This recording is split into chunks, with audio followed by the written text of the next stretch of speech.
दोस्तों स्वागत है आपका बिहार न्यूज में। दोस्तों मैं हूं फिरदौस गनी और आप देख रहे हैं केडीबी लाइव।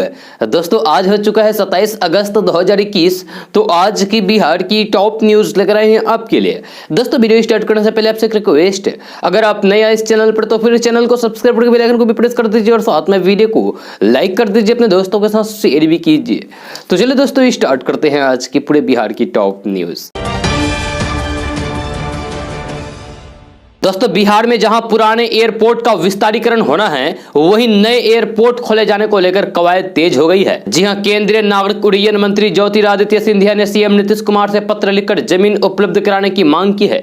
जहां इसके तहत पटना और दरभंगा एयरपोर्ट का जहां विस्तारीकरण होना है, वहीं रक्सौल, मुजफ्फरपुर और पूर्णिया में नए एयरपोर्ट खोले जाने के लिए बिहार सरकार से सहयोग मांगी गई है। जी हां, ज्योतिरादित्य सिंधिया ने बिहार के मुख्यमंत्री नीतीश कुमार को पत्र लिखकर उनसे हवाई अड्डों के लिए भूमि आवंटन के लिए अनुरोध किया है, ताकि उनके विकास के कार्य में तेजी लाई जा सके। यहां आपको बता दें कि पटना और दरभंगा एयरपोर्ट का विस्तार किया जाना है, जबकि बाकी जगहों पर नई सेवाएं शुरू की जानी है। दोस्तों किशनगंज में पंचायत चुनाव को लेकर किशनगंज के डीएम डॉक्टर आदित्य प्रकाश ने बताया है कि किशनगंज जिला में 125 पंचायतों में 7 चरणों में त्रिस्तरीय पंचायत चुनाव 2021 कराया जाएगा।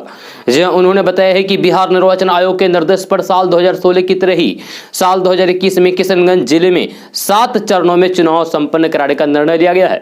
जहां प्रखंडवार 7 चरणों में मतदान संपन्न कराने के लिए अधिसूचना जारी कर दी गई है। जहां डीएम आदित्य प्रकाश ने बताया है कि किशनगंज जिले में चौथे चरण से लेकर 10वें चरण में चुनाव कराया जाएगा। किशनगंज जिला के किशनगंज प्रखंड में 20 अक्टूबर को चौथा चरण, दिगल बैंक प्रखंड में 3 नवंबर छठा चरण, बहादुरगंज प्रखंड में 15 नवंबर को 7वां चरण, ठाकुरगंज प्रखंड में 24 नवंबर को 8वां चरण, पोठिया प्रखंड में 29 नवंबर 9वां चरण और कोचाधामन प्रखंड में 8 दिसंबर को 10वें चरण में चुनाव होगा। जी हां, आपको बता दें कि किशनगंज जिले में 7 प्रखंडों की 125 पंचायत में पंचायत चुनाव के लिए 3952 पद हैं, जिनमें जिला परिषद के लिए 18, मुखिया पद के लिए 125, सरपंच के लिए 125, पंच के लिए, वार्ड सदस्य के लिए 1755 और पंचायत समिति पद के लिए 174 पद है।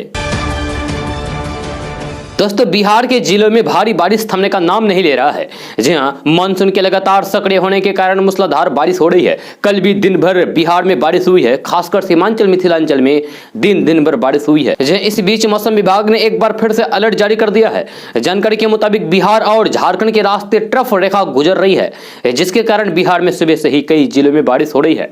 इसके साथ ही मौसम विभाग ने अगले 48 घंटे के लिए भारी बारिश का अलर्ट जारी कर दिया है। खबर की माने तो सुपौल, पश्चिमी चंपारण, सीतामढ़ी, गोपालगंज, किशनगंज, सीवान, सारण, पूर्वी चंपारण, मुजफ्फरपुर और राजधानी पटना के लिए भी अलर्ट जारी कर दिया है। वहीं बारिश के कारण कई जिलों के तापमान में भी गिरावट आई है। कई जिलों में पिछले कुछ दिनों से काफी उमस भरी गर्मी पड़ रही थी।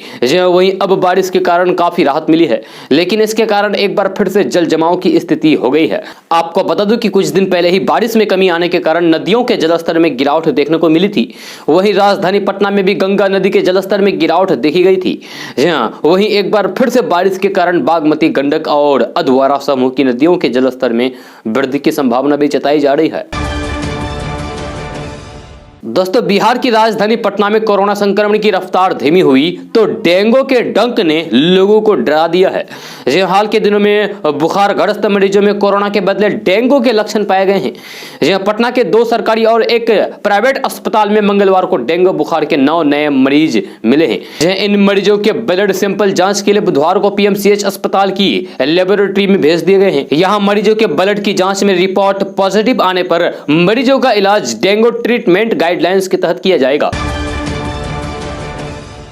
तो दोस्तों रसोई गैस सिलेंडर पर सब्सिडी को लेकर उपभोक्ताओं के मन में अक्सर सवाल रहते हैं। कई लोगों की शिकायत रहती है कि उनके खाते में सब्सिडी आती ही नहीं है। वही कई लोगों को लगता है कि सरकार ने गैस सिलेंडर पर सब्सिडी खत्म कर दी है। ऐसे ही एक ग्राहक ने सोशल मीडिया के जरिए सरकार से सवाल किया है और सवाल किया है कि क्या एलपीजी सिलेंडर पर सब्सिडी खत्म कर दी गई है। तो सरकार की तरफ से इसका जवाब भी दिया गया है। जी हाँ, दिल्ली के एक युवक ने ट्वीट किया और लिखा है कि हम एक बार फिर से जानना चाहेंगे कि क्या मोदी सरकार ने एलपीजी पर सब्सिडी खत्म कर दी है, क्योंकि पिछले 18 महीने से एक भी पैसा सब्सिडी के हमारे खाते में नहीं आया है। जिसके जवाब में कहा गया है कि सब्सिडी समाप्त नहीं की गई है, बल्कि वर्तमान में भी घरेलू एलपीजी गैस पर सब्सिडी प्रचलन में है और यह अलग अलग बाजारों में अलग अलग होती है। तो आपसे सवाल है कि आपको एलपीजी गैस सिलेंडर की सब्सिडी मिलती है या नहीं, कमेंट करके कमेंट बॉक्स में जरूर बताइए।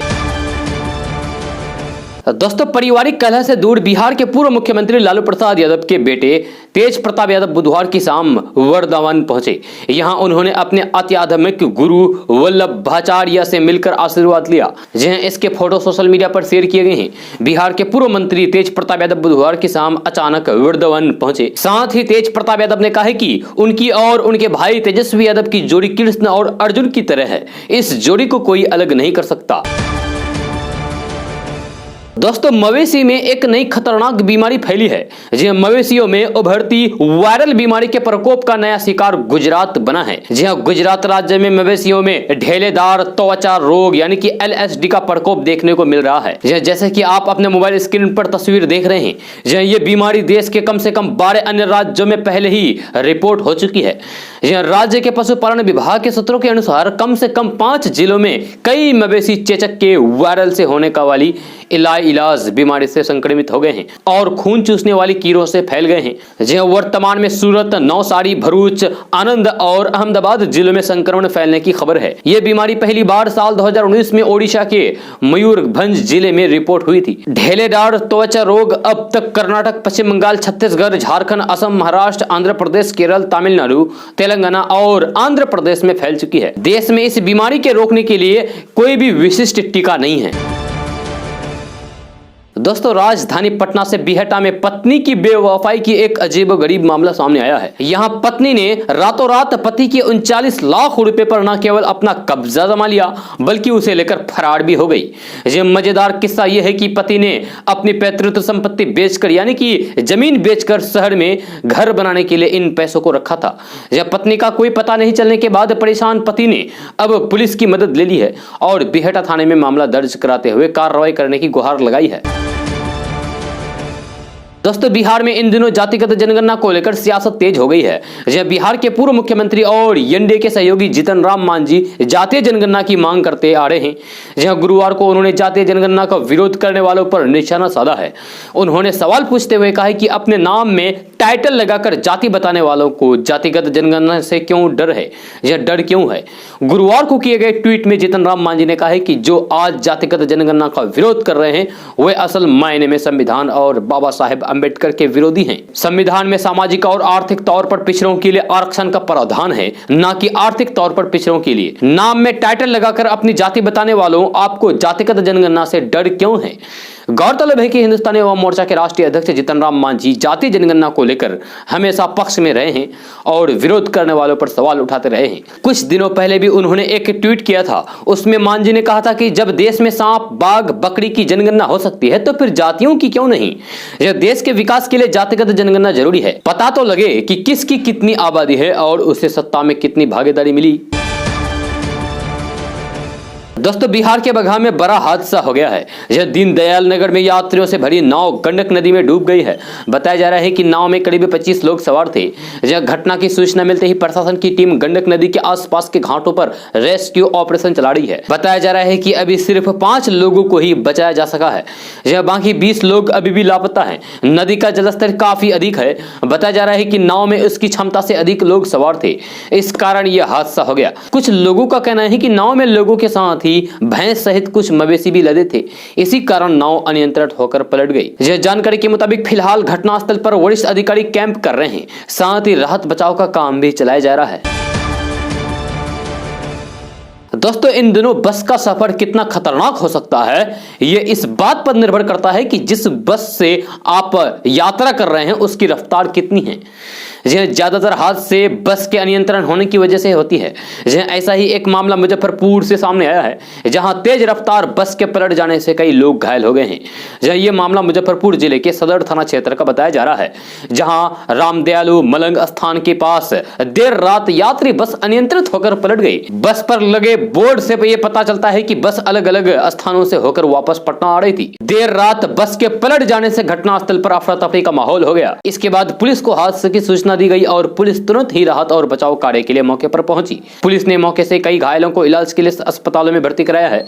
हालांकि राहत की बात यह रही कि अब तक हादसे में किसी की हताहत होने की सूचना नहीं है। दोस्तों, पंचायत चुनाव के दौरान दिव्यांग मतदाताओं को व्हील चेयर उपलब्ध कराई जाएगी, यानी कि अपाहिज मतदाताओं को व्हील चेयर उपलब्ध कराई जाएगी।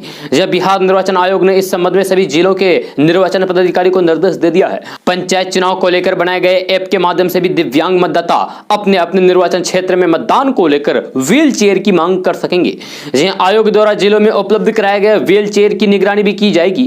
किसी जरूरतमंद को व्हील चेयर नहीं उपलब्ध होने को आयोग गंभीरता से लेगा। बताया गया है कि मतदान के दिन ऐप के माध्यम से मतदाता शिकायतें भी दर्ज कर सकेंगे। आयोग ने शिकायतों सुझावों पर त्वरित कार्रवाई करने के लिए हेल्पलाइन नंबर 1800375723 जारी किया है और साथ ही मोबाइल ऐप के माध्यम से भी शिकायतें और सुझाव प्राप्त करने की सुविधा दी गई है। तो दोस्तों, बिहार में कोरोना की रफ्तार थमने के बाद सरकार ने धार्मिक स्थलों पर पाबंदी हटा दी। जहां सरकार द्वारा पाबंदियों में छूट मिलने के बाद गुरुवार को मंदिर के पट आम श्रद्धालुओं के लिए खोल दिए गए हैं। यह धार्मिक स्थलों के खुलने के बाद बड़ी संख्या में श्रद्धालु मंदिर पहुंचने लगे। जहां पटना का प्रसिद्ध महावीर मंदिर, मुजफ्फरपुर का गरीबनाथ मंदिर, सोमनाथ का हरिहर नाथ मंदिर, गया के विभिन्न मंदिर सहित बिहार के सभी धार्मिक स्थलों में सुबह से ही श्रद्धालु पहुंचने लगे और अपने अपने भगवान की पूजा अर्चना करने लगे। पाबंदी हटने के बाद श्रद्धालुओं में उत्साह देखा गया, जिससे मंदिरों में चहल पहल भी बढ़ गई। बिहार के कई क्षेत्र में हो रही बारिश के बावजूद भी श्रद्धालुओं में उत्साह कम नहीं हुआ। दोस्तों, जेल का नाम सुनते ही आपके जहन में तकलीफ और बेड़ियों में जकड़े कैदियों की तस्वीर दिखाई देती होगी, लेकिन अब जेल का स्वरूप पूरी तरीके से बदल चुका है। जेल अब जेल नहीं बल्कि जबरन वसूली और अय्याशी का सरकारी अड्डा बन गई है। ऐसा हम इसलिए कह रहे हैं क्योंकि पिछले कुछ दिनों में दिल्ली की तिहाड़ जेल में चल रहा जो खेल सबके सामने आया है, उसको देखकर तो ऐसा ही लगने लगा है कि अपराधी अब बाहर रहने की जगह अंदर रहना ही पसंद करते हैं। यही वजह है कि ज्यादातर गैंगस्टर जेल के अंदर से ही अपने जुर्म का साम्राज्य चला रहे हैं। जेल में बंद अपराधी करोड़ों अरबों रुपए कमाने के साथ साथ जेल की बंद काल कोठरी में जमकर शराब पार्टी करते हुए भी नजर आते हैं। जेल की सुरक्षा कितनी कड़ी है, इसका अंदाजा उस वीडियो को देखकर लगाया जा सकता है कि जेल के अंदर के सेल में बैठकर कुछ कैदी बड़े आराम से शराब पार्टी कर रहे हैं और आराम से सिगरेट भी पी रहे हैं। यह खाने पीने की भी कोई कमी नहीं है। वीडियो में दिख रहे एक कैदी की पहचान गैंगस्टर नवीन बाली के रूप में हुई है, जिसको कुख्यात गैंगस्टर नीरज बवानिया का बेहद करीबी माना जाता है। यह बताया जाता है कि वीडियो कुछ दिन पुराना है और दिल्ली की मंडोली जेल का है। मामले की जानकारी मिलने के बाद जेल प्रशासन ने पूरे मामले की जांच के आदेश दिए हैं और कहा गया है कि आखिर खाने पीने की सारी चीजें जेल के अंदर कैसे पहुंची और कैदियों के पास मोबाइल कहां से आया जिससे वे वीडियो शूट किया था। ऐसा पहली बार नहीं है कि जब जेल के अंदर से जबरन वसूली और मोबाइल के इस्तेमाल की जानकारी जेल की चार दीवारी से बाहर आई है। इससे पहले भी कई बार जेल प्रशासन ने कैदियों के पास से दर्जनों मोबाइल बरामद किए हैं। सोशल मीडिया ने अपराधियों का तरीका भी पूरा बदल दिया है। जेल के अंदर बैठे गैंगस्टर जेल से ही अपना फेसबुक, इंस्टाग्राम और यूट्यूब पर अपने जेल से कोर्ट जाते वक्त का वीडियो या तो खुद डालते हैं या फिर डलवाते हैं, जिसमें उनको किसी हीरो से कम नहीं दिखाया जाता है और उनकी दहशत को ही उनकी कमाई का जरिया भी सोशल मीडिया की बदौलत ही बनाया जाता है। दोस्तों, उपराष्ट्रपति एम वेंकैया नायडू ने बुधवार को देश के युवाओं से उन ओलंपिक खिलाड़ियों से प्रेरणा लेने का आह्वान किया है जिन्होंने न केवल अपनी उपलब्धियों से देश को गौरवान्वित किया है बल्कि विभिन्न खेलों में लोगों की व्यापक रुचि भी पैदा की है। यह युवाओं से अपने लक्ष्य को प्राप्त करने के लिए कठिन परिश्रम करने का आग्रह करते हुए उपराष्ट्रपति एम वेंकैया नायडू ने कहा कि कड़ी मेहनत कभी बेकार नहीं जाती, इसका हमेशा सकारात्मक परिणाम मिलता है। उन्होंने कहा कि कभी हार मत मानो, अपने सपनों को पूरा करने के लिए मेहनत करो, दुनिया के सामने आदर्श बनो। दोस्तों, अफगानिस्तान के एक कमांडर ने अफगानिस्तान में हार के पीछे अमेरिका को जिम्मेदार बताया है। इसके साथ ही अफगान कमांडर ने जो बाइडेन के उस बयान की भी निंदा की है जिसमें उन्होंने अफगान सेना को डरपोक करार दिया था। जहां 15,000 सैनिकों का नेतृत्व करने वाले अफगान कमांडर ने कहा कि जो बाइडेन ने अफगानिस्तान की सेना का अनादर किया है और अगर अफगानिस्तान में उनके देश की सेना हारी है तो फिर उसके पीछे अमेरिका की बेवफाई है। अफगान कमांडर ने अमेरिका की पोल खोलते हुए कहा कि अफगानिस्तान युद्ध का फैसला तभी हो गया था जब अमेरिका ने अफगानिस्तान से निकलने की आखिरी तारीख तय कर दी थी। सामी सादत नाम के अफगानिस्तान सेना के बड़े कमांडर ने बताया है कि वे अफगान सेना में 3 स्टार जनरल थे और दक्षिणी पश्चिमी अफगानिस्तान में तालिबान के खिलाफ लड़ते हुए उन्होंने अपने सैकड़ों अधिकारियों को अपनी आंखों के सामने मरते हुए देखा है। जहां उन्होंने कहा है कि अफगान युद्ध में उन्होंने 15,000 अफगान सैनिकों का नेतृत्व किया है। अफगानिस्तान सेना के बड़े हिस्से का नेतृत्व करने वाले जनरल सामी सादत ने कहा है कि यह सच है कि अफगानिस्तान सेना ने लड़ने की इच्छा खो दी थी। उन्होंने लिखा है कि लेकिन ऐसा सिर्फ इसलिए हुआ क्योंकि अमेरिका लगातार बाहर निकल रहा था, जहां राजनीतिक सपोर्ट मिलना बंद हो गया था।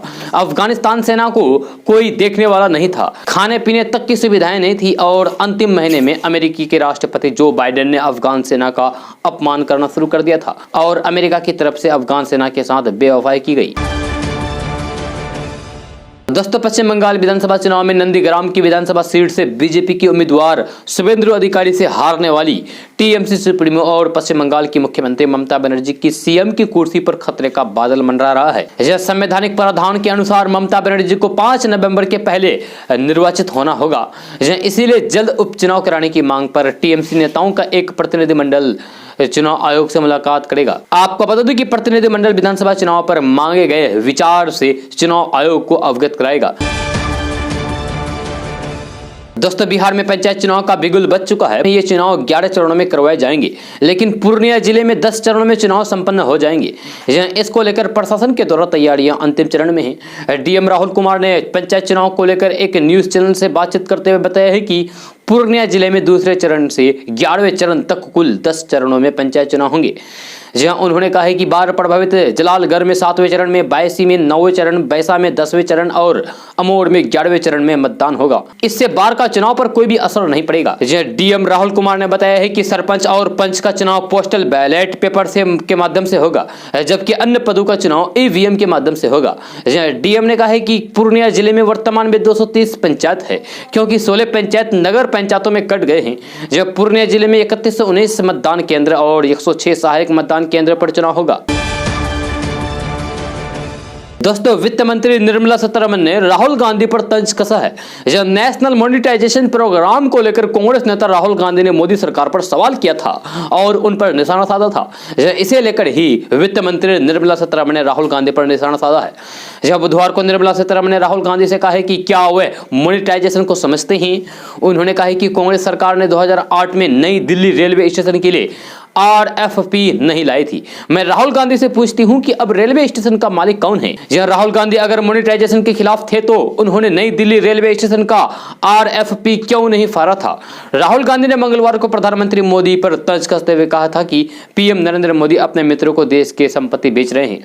उन्होंने सवाल किया है कि सड़क मार्ग, रेलवे, बिजली क्षेत्र, petroleum pipeline, telecom, warehousing, खनन, एयरपोर्ट, स्टेडियम, ये सब किसे दिया जा रहा है। इन 3 से 4 लोगों को दिया जा रहा है। आपका भविष्य बेचा जा रहा है और इसे लोगों को तोहफे में दिया जा रहा है।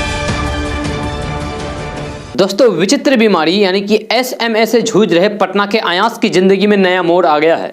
जहां अभी तक बेटे के जान बचाने के लिए क्राउड फंडिंग से रुपए जुटा रहे अयास के पिता आलोक सिंह जेल चले गए हैं। जहां आलोक सिंह पर 10 साल पहले जालसाजी का मुकदमा दर्ज किया गया था।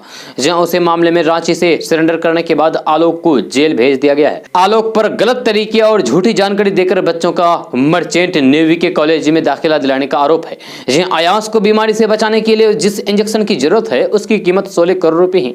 जब पिछले कुछ दिनों से बेटे के लिए आलोक ने पैसा जुटाने की मुहिम शुरू की है तो उसका फायदा भी दिखा। 6 करोड़ 85 लाख रुपए जमा भी हो गए, लेकिन अब आलोक के जेल जाने के बाद उस मुहिम को झटका लगता दिखाई दे रहा है। जहां आलोक के खिलाफ रांची के पंडरा थाने में 2011 में जालसाजी का केस दर्ज हुआ था। करीब 10 साल बाद मामला तब सामने आया जब वो अयास की जिंदगी को बचाने के लिए बड़े स्तर पर जन अभियान चला रहे थे। जब 10 साल पुराने मामले में आलोक ने रांची जाकर कोर्ट में सरेंडर किया है, जहां वहां से उन्हें जेल भेज दिया गया। पटना में स्थित घर पर बीमार अयास समेत 2 बच्चों को लेकर पत्नी नेहा सिंह इससे अकेले पड़ गए हैं। जेल जाने से पहले आलोक ने कहा है कि जब तक अयास को इंजेक्शन नहीं लग जाता वे तब तक जमानत याचिका दायर नहीं करेंगे। कुछ लोग सवाल खड़े कर रहे हैं कि बेटे की बीमारी का बहाना बनाकर मोटी रकम का जुगाड़ कर रहा है, इसके बाद विदेश चला जाएगा। लोग ये भी कह रहे हैं कि बेटे की झूठी बीमारी का बहाना कर रहा है, जहां अब लोगों को विश्वास हो सके कि मैं जेल में हूं। इधर पत्नी नेहा ने बताया है कि उन्हें आलोक के रांची वाले केस की जानकारी बिल्कुल भी नहीं थी, लेकिन जब से वे मामला सामने आया है उसके बाद से बीमार बेटे के लिए जन अभियान की रफ्तार धीमी पड़ गई है। दोस्तों, मशहूर शायर मुनव्वर राणा के बेटे तबरेज की गिरफ्तारी के बाद से उत्तर प्रदेश में सियासत शुरू हो गई है। इस मामले में मुनव्वर राणा ने एक बार फिर से विवादित बयान दिया है। मुनव्वर राणा ने कहा है कि सबसे बड़ा गुनाह मुसलमान होना है और बदकिस्मती से मैं मुसलमान हूँ। दरअसल मुनव्वर राणा ने कहा है कि ऐसा ही एक मामला मेंबर ऑफ पार्लियामेंट का था, उसको मोदी जी ने मंत्री बना दिया है। अब उनकी जिम्मेदारी बनती है सबका साथ, सबका विकास, सबका विश्वास। तो मोदी जी से मैं गुजारिश करता हूं कि मुझे भी मंत्री बना दें। दोस्तों, सुप्रीम कोर्ट में जजों की सैलरी के बारे में बहुत कम ही लोग जानते हैं, तो आइए जानते हैं कि सुप्रीम कोर्ट के जज कितने सैलरी लेते हैं, उसको कितना सैलरी दिया जाता है और सैलरी के अलावा क्या क्या सुविधाएं दी जाती है। तो सुप्रीम कोर्ट के जज को सैलरी के अलावा भी कई तरह की सुविधाएं सरकार के द्वारा प्रदान की जाती है। जहाँ वर्तमान समय में सुप्रीम कोर्ट के मुख्य न्यायाधीश जस्टिस रमन्ना को ये सारी सुविधाएं मिलती है। चीफ जस्टिस के अलावा भी अन्य जजों को सरकार की ओर से कई तरह की सुविधाएं प्रदान की जाती है। अभी हम आपको इसी महत्वपूर्ण बात की जानकारी देंगे और बताएंगे कि सुप्रीम कोर्ट के मुख्य न्यायाधीश और अन्य न्यायाधीश को कितनी सैलरी मिलती है। जहां इसके अलावा उन्हें और कौन कौन सी सुविधाएं दी जाएगी, इसकी जानकारी भी हम आपको अभी देंगे। तो देश के सर्वोच्च न्यायालय यानी कि सुप्रीम कोर्ट के मुख्य न्यायाधीश को कानून मंत्रालय की ओर से सैलरी प्रदान की जाती है। जहां वर्तमान में सुप्रीम कोर्ट के चीफ जस्टिस को 2,80,000 रुपए प्रति महीना दी जाती है। जहां चीफ जस्टिस के अलावा सुप्रीम कोर्ट में मौजूद अन्य जजों की सैलरी 2,50,000 रुपए प्रति महीने दी जाती है। सुप्रीम कोर्ट के मुख्य न्यायाधीश को 2,80,000 रुपए वेतन के अलावा कई तरह की सुविधाएं दी जाती है। जहां उन्हें रहने के लिए सरकार की ओर से एक आवास प्रदान किया जाता है। इसके अलावा सीजीआई को कार, सुरक्षा कर्मचारी और उनके आवास का बिजली का खर्च सहित कई सुविधाएं सरकार की ओर से दी जाती है। इन सब के अलावा मुख्य न्यायाधीश को 45,000 रुपए का सरकारी भत्ता भी दिया जाता है। जहां इन सब के अलावा जब सीजीआई रिटायर होते हैं तो उन्हें 16,80,000 रुपए की सालाना पेंशन भी दी जाती है। आपको बता दूं कि सुप्रीम कोर्ट के मुख्य न्यायाधीश अपने अधिकारों और शक्तियों से जज और कर्मचारियों को नियुक्त करने का अधिकार रखता है। जब सीजीआई की सिफारिश पर ही हाई कोर्ट और सुप्रीम कोर्ट के जजों की नियुक्ति होती है। दोस्तों, बिहार में रेशम और वस्त्र संस्थानों की किस्मत जल्द ही बदलने वाली है। जब बिहार सरकार जल्द ही टेक्सटाइल से जुड़े क्षेत्र में बीटेक के 3 नए कोर्सेज शुरू करने की तैयारी कर रही है, जिसको लेकर केंद्र सरकार के सहयोग की कोशिश शुरू कर दी गई है। इस संबंध में बिहार के उद्योग मंत्री सैयद शाहनवाज हुसैन ने केंद्रीय शिक्षा मंत्री धर्मेंद्र प्रधान से मुलाकात की। इस संबंध में बताया गया है कि बिहार में भागलपुर के नाथनगर में स्थित रेशम और वस्त्र प्रक्षेत्र का एकमात्र उच्च स्तरीय तकनीकी संस्थान बिहार रेशम एवं वस्त्र संस्थान में स्किल टेक्नोलॉजी, टेक्सटाइल टेक्नोलॉजी और टेक्सटाइल केमिस्ट्री में 4 वर्षीय बीटेक कोर्स एनआईटी पटना के टेक्सटाइल संकाय के रूप में विकसित कराने का प्रस्ताव है, जिसको लेकर कल सैयद शाहनवाज हुसैन ने केंद्रीय शिक्षा मंत्री धर्मेंद्र प्रधान जी से मुलाकात की, जहां तीनों कोर्स शुरू करने को लेकर दोनों के बीच चर्चा हुई।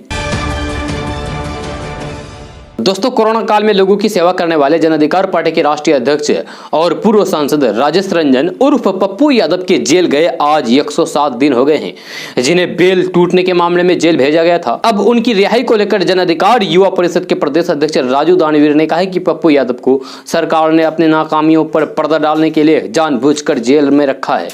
जहां उन्होंने कहा है कि आज बिहार के कई जिले बाढ़ की चपेट में हैं, लेकिन बिहार की सरकार और विपक्ष के लिए ये कोई मुद्दा नहीं है। कोरोना काल में मृतकों को आज तक मुआवजा नहीं मिला, जहां प्रदेश में अपराधियों का तांडव जारी है। ऐसी कई नाकामियों को छुपाने के लिए जमानती धारा में भी पप्पू यादव को जेल में रखना गहरी राजनीतिक साजिश है, लेकिन ये झूठा षड्यंत्र गरीबों के मसीहा पप्पू यादव को निकालने से नहीं रोक सकता। दोस्तों, कल राजगीर में मुख्यमंत्री नीतीश कुमार की उपस्थिति में पुलिस अवर निरीक्षक का दीक्षांत परेड समारोह आयोजित हुआ। अपने संबोधन में नीतीश कुमार ने कहा है कि झारखंड अलग होने के बाद बिहार में ट्रेनिंग की व्यवस्था नहीं थी। राजगीर में पुलिस अकादमी के निर्माण किया गया। यहाँ पुलिस बल के प्रशिक्षण के लिए बेहतर सुविधाएं प्राप्त है। उन्होंने कहा कि महिलाओं की सुरक्षा सबसे जरूरी है और बिहार में कानून का राज कायम रखना मेरी प्राथमिकता है। यह सीएम नीतीश कुमार ने कहा कि बिहार में महिलाओं की सुरक्षा सबसे प्राथमिकता पर है। सभी थानों में महिला का होना अनिवार्य कर दिया गया है। पहले किसी भी थाने में कोई काम नहीं हुआ था, आज बिहार के थाने देखने लायक है। यह थाने के भवनों में सभी सुविधाएं प्राप्त है। बिहार में महिलाओं की मांग पर ही शराबबंदी हुई। आज महिला पुलिस बल पर बड़ी जिम्मेदारी दी जा रही है। यह आज महिलाओं की पुलिस बल में संख्या बेहतर हो गई है। अब ये महिला पुलिस बल शराबबंदी पर सख्ती बरतें। यह शराबबंदी की विफलता में महिला पुलिस बल की बड़ी भागीदारी होगी। शराबबंदी के 3 महीने तक सख्ती बहुत ज्यादा थी, आज भी सख्ती उसी तरीके से रखने की जरूरत है। सभी प्रशिक्षुओं से सीएम नीतीश कुमार ने अपील की है कि यहां से निकलकर अपनी जिम्मेवारी अच्छे से संभालें। मैंने कभी ना किसी को फंसाया है और न ही किसी को बचाया है। पुलिस वाले को बिहार में पूरी छूट है, जो दोषी है उस पर कार्रवाई करें, कोई दबाव नहीं है। यह सभी बातों पर पुलिस को सतर्क रहना चाहिए। दोस्तों, बक्सर के धनसोई थाना क्षेत्र के मानिकपुर गांव में बुधवार की शाम अचानक उस समय अफरा तफरी मच गई जब वायुसेना का एक मालवाहक हेलीकॉप्टर काफी नीचे आकर गांव के चक्कर काटने लगा। यह तकनीकी खराबी के कारण 2 चक्कर काटने के बाद JL 4677 helicopter Manikpur high school के मैदान में उतरा। इस पर सवार 2 दर्जन वायुसेना के अधिकारी और जवान बाहर निकले तथा चारों ओर सुरक्षा में खड़े हो गए। दोस्तों, मुजफ्फरपुर के बांके-शाह चौक निवासी और काबुल के बरख्ता यूनिवर्सिटी के प्रोफेसर सैयद आबिद हुसैन की अफगानिस्तान से भारत वापसी हो चुकी है, लेकिन खौफ के साए में गुजरे 9 दिनों की यादें अब भी ताजा है। जी हाँ, सैयद आबिद हुसैन ने फोन से बातचीत में कहा है कि दिल्ली लौटने के बाद वे सुकून महसूस कर रहे हैं। वापसी के लिए वे 8 दिनों से प्रयास कर रहे थे, लेकिन हमेशा निराश होना पड़ रहा था। जी हाँ, आबिद हुसैन ने आगे बताया है कि मैंने 15 और 18 अगस्त को फ्लाइट का टिकट लिया था, लेकिन दोनों फ्लाइट रद्द हो गई थी। जैसे जैसे दिन बीत रहा था, तनाव भी बढ़ता जा रहा था। जहाँ सैयद आबिद हुसैन ने कहा कि अफगानिस्तान पर 15 अगस्त को ही तालिबान कब्जा कर चुका था। जब बाहर निकलने वाले से पूछताछ होने लगी थी, इसलिए मैं बरख्ता यूनिवर्सिटी के प्रोफेसर क्वार्टर से बाहर नहीं निकलता था। खाने पीने का सामान की व्यवस्था स्टाफ के जिम्मे था। जब 18 को मेरी फ्लाइट रद्द हुई तो मैं अगली फ्लाइट का पता करने काबुल एयरपोर्ट गया। वहां अन्य भारतीय भी काफी संख्या में थी। हम लोग 6-7 घंटा एयरपोर्ट के बाहर थे। बड़ी तादाद में भारतीयों को एयरपोर्ट के बाहर खड़ा देखकर तालिबान सैनिकों ने हम लोगों को पकड़ लिया। उन लोगों ने बारी बारी से हम लोगों से पूछताछ की, कागजात देखे, इसके बाद छोड़ दिया। मेरे अलावा कई भारतीय विदेश मंत्रालय के संपर्क में थे। जब दिन ब दिन अफगानिस्तान की हालात खराब हो रही थी, हम लोग जल्द ही वापस आना चाहते थे। इस बात का डर था कि कहीं बाद में हम लोगों को यहाँ से निकलने की अनुमति नहीं मिली तो क्या करेंगे। जहाँ घर पर भी लोग परेशान थे, रोज बात होती थी, लेकिन मैं कब लौटूंगा ये मुझे भी नहीं पता था। अब भारत आ गया हूं तो फिर सारा तनाव दूर हो गया है। मेरे अलावा काबुल से 72 भारतीय भी लौटे हैं। दोस्तों, जातीय जनगणना को लेकर जेडीयू नेता उपेंद्र कुशवाहा का बड़ा बयान सामने आया है। जहां उपेंद्र कुशवाहा ने कहा है कि जातीय जनगणना को लेकर बीजेपी के अंदर ही विवाद चल रहा है। बीजेपी में बड़ी तादाद में ऐसे लोग हैं जो जातीय जनगणना का समर्थन करते हैं, लेकिन कुछ लोग बीजेपी के अंदर से ही जातीय जनगणना पर सवाल खड़े करते हैं। जहां उपेंद्र कुशवाहा ने कहा है कि बीजेपी को अपनी अंदरूनी सियासत ठीक करनी चाहिए। उपेंद्र कुशवाहा ने कहा है कि जातीय जनगणना देश के लिए बेहद जरूरी है और इसे हर हाल में इस बार लागू किया जाना चाहिए। जहां उपेंद्र कुशवाहा ने कहा है कि आरजेडी और जेडीयू समेत तमाम दल जातीय जनगणना के मसले पर बिहार में एक है। मुख्यमंत्री नीतीश कुमार के नेतृत्व में प्रधानमंत्री नरेंद्र मोदी से हुई मुलाकात सकारात्मक रही है। उन्हें उम्मीद है कि केंद्र सरकार जातीय जनगणना को लेकर जरूर फैसला लेगी। जहां उपेंद्र कुशवाहा ने कहा है कि जातीय जनगणना होने से समाज में बड़ा बदलाव आएगा। इतना ही नहीं, उपेंद्र कुशवाहा ने यह भी कहा है कि जातीय जनगणना का धर्म से कोई लेना देना ही नहीं है। जो लोग भी ये प्रचारित कर रहे हैं कि जातीय जनगणना मुश्किल है, वे केवल सियासत कर रहे हैं। उपेंद्र कुशवाहा ने कहा है कि जनगणना वाले कॉलम में केवल जाति का कॉलम जोड़ा जाना है, इसके बाद जातीय जनगणना आसानी से की जा सकती है। दोस्तों, मैट्रिक पास लोगों के लिए जबरदस्त वैकेंसी निकली है। जिन्हें ऑयल इंडिया लिमिटेड ने 535 पदों पर भर्ती के लिए नोटिफिकेशन जारी किया है। इस वैकेंसी के तहत ग्रेड 3 के पदों के लिए उम्मीदवारों की भर्ती की जाएगी। जहां आवेदन की प्रक्रिया जारी है। योग्य उम्मीदवार आधिकारिक वेबसाइट ऑयल india.com पर जाकर ऑनलाइन आवेदन कर सकते हैं। यह नौकरी योग्य उम्मीदवार 24 अगस्त 2021 से 23 सितंबर 2021 तक ऑनलाइन आवेदन कर सकते हैं। अप्लाई करने के लिए सामान्य और ओबीसी वर्ग के उम्मीदवारों के लिए 200 रुपए देने होंगे। भर्ती की इस प्रक्रिया में शामिल होने के लिए उम्मीदवारों का किसी भी मान्यता प्राप्त बोर्ड से 10वीं पास होना जरूरी है। साथ ही संबंधित ग्रेड में ITI किया होना भी जरूरी है। इस भर्ती के लिए 18 साल की उम्र से लेकर 30 साल की उम्र तक के उम्मीदवार आवेदन कर सकते हैं। थर्ड ग्रेड के तहत निकली इस वैकेंसी के तहत नौकरी पाने वाले उम्मीदवारों को वेतन के रूप में 26,600 रुपए प्रति महीने से लेकर 90,000 रुपए प्रति महीने तक मिलेगा। दोस्तों, बिहार में ईसाई धर्मांतरण के जोर पकड़ने को लेकर KDB लाइव लगातार आगाह करता रहा है। जहां खासकर ग्रामीण इलाकों से गरीबों को प्रलोभन देकर धर्मांतरण करने के मामले लगातार सामने आते रहते हैं। जहां हाल ही में गया और सारण से इस तरह के मामले सामने आए थे। कुछ समय पहले हमने अपने वीडियो रिपोर्ट में बताया था कि कैसे हिंदुओं को उनके धर्म ग्रंथों के नाम पर बरगला करके चर्च अपनी ओर आकर्षित करते हैं। अब एक रिपोर्ट सामने आई है जिससे पता चलता है कि बिहार के बांका जिले के अनुसूचित जाति अनुसूचित जनजाति यानी कि SC/ST की बहुलता वाले जंगली पहाड़ी इलाकों में ईसाई धर्म का प्रचार प्रसार जोरों पर है। बांका में जारी धर्मांतरण को लेकर एक न्यूज चैनल ने एक रिपोर्ट पेश की। इसमें बताया गया है कि पिछले 2-3 सालों के अंदर लगभग 10,000 अनुसूचित जाति और अनुसूचित जनजाति के लोगों को ईसाई बनाया गया है। यह खराब आर्थिक स्थिति का फायदा उठाते हुए ये चर्च धर्मांतरण करवा रहे हैं। दोस्तों, बिहार के हाजीपुर में जहरीली शराब पीने से 5 लोगों की जान चली गई है। यह घटना जिरावनपुर थाने के हजूरपुरवा की है, जहां बीते बुधवार की शाम महादलित टोले में शराब के साथ पार्टी मनाई जा रही थी। जहां इस दौरान करीब 8 से 10 युवकों ने शराब पी थी, जिसमें से 5 की जान चली गई। जहां वहीं कई की हालात गंभीर है, जिनका पटना के PMCH में इलाज चल रहा है। यह घटना के संबंध में बताया जाता है कि हजपुरवा के महादलित टोले में हुई पार्टी में शराब पीने के कुछ ही घंटों के बाद पार्टी में शामिल 2 युवकों की जान चली गई। जहां इलाज के क्रम में गुरुवार को पटना के PMCH में 3 लोगों की जान चली गई। जहां घटना के बाद परिजनों में कोहराम मच गया है। इस मामले में मृतक जितन राम की बहन मिंता ने कहा है कि बुधवार को रात करीब 10 या फिर 11 बजे शराब पीकर आया और सो गया। जब वह उठाने के लिए गई तो भाई की 2 उल्टियां हुई और फिर वह दोबारा जाकर सो गया था। इधर घटना सामने आने के बाद प्रशासनिक महकमे में हरकंप मच गया है। जहां पुलिस की टीम के साथ सदर SDO और SDM ने वारदात वाली जगह का दौरा किया और मामले की जांच की।